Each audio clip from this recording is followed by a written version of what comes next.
विश्वास जी, ये 29-0 का जो लक्ष्य है, ये कैसे हासिल होगा? कांग्रेस पार्टी को बीजेपी में पूरी तरह से शामिल करा लेने के साथ ही वो हासिल हो पाएगा?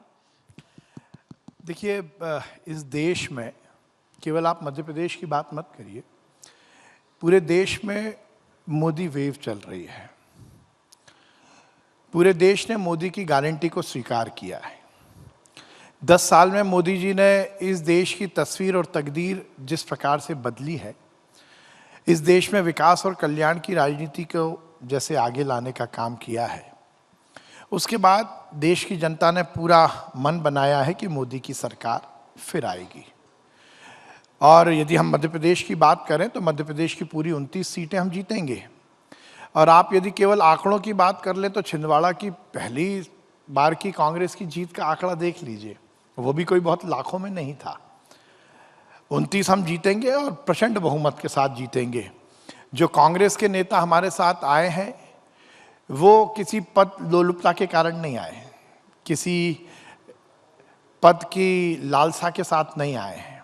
उन्हें लगता है कि मोदी के नेतृत्व में ये देश में भारतीय जनता पार्टी अच्छा काम कर रही है और कांग्रेस के पास नेता, नीति और नियत तीनों की कमी है, इसलिए वो हमारे साथ आ रहे हैं। हम उनके भरोसे 29 जीतने का बात नहीं करते, हम जनता के भरोसे 29 जीतने की बात करते हैं। कि भारतीय जनता पार्टी के सभी नेताओं ने नरेंद्र मोदी जी को पार्टी के ऊपर उठा दिया है। पहले बीजेपी की बात होती थी और संगठन की बात होती थी, आज से कुछ वर्षों पहले की बात कर रहा हूँ मैं।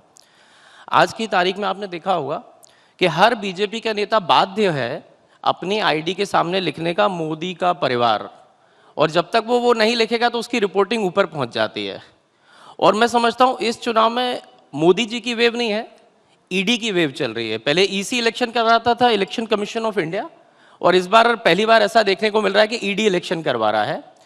तो कई लोग भय के मारे जा रहे हैं, हो सकता है निश्चित ही किसी को अपना बिजनेस बचाना है, किसी को और भी कोई निजी स्वार्थ हो सकते हैं। लेकिन मैं तो सिर्फ इतना कहना चाहूंगा, यदि भाजपा के अंदर घबराहट नहीं होती, यदि भाजपा 400 पार कर रही होती स्वतः ही, तो क्यों रोज वो पट्टे ले लेके खड़े रहते हैं? फ्री जैसे होता है ना, कोई बिल्कुल फ्री बैठा हुआ, रोज कार्यालय में एक शो होता है, उसमें 10-50 लोगों को बुला बुला करके सुबह से लेके शाम तक घेराबंदी होती है, और अगले दिन अखबार में उसकी विज्ञप्ति निकलती है और स्वयं प्रदेश अध्यक्ष और मुख्यमंत्री शो में शामिल होते हैं। तो जब 400 पार हो ही रही है यदि आपकी, तो मैं नहीं समझता आपको और लोगों की जरूरत है। क्यों चुने हुए मुख्यमंत्री और चुने हुए सांसदों को जेल के अंदर डाला जाता है? ये कहीं ना कहीं घबराहट का प्रतीक है। नहीं, लेकिन हेमंत जी, अगर जा रहे हैं तो आप भी तो रोक नहीं पा रहे हैं ना। आप अगर ये कह रहे हैं कि वहां पर सीटें उतनी नहीं आने वाली हैं, ये वो घबराए हुए हैं, अगर घबराए हुए होते तो आपके यहाँ से भगदड़ नहीं मची होती ना। भगदड़ तो आपके यहाँ से मची हुई है। नहीं, आपका कहना सही है, मेरे उत्तर में ये बात आ गई है, मैं उसको और विस्तार से बता देता हूँ। जब विकल्प 2 बचे, एक विकल्प बचे जेल में चले जाओ, एक विकल्प बचे बीजेपी में चले जाओ, तो अब योद्धा कम बचे हैं। अब ज्यादातर लोग चुन लेंगे भाई हम तो प्राण बचाएंगे,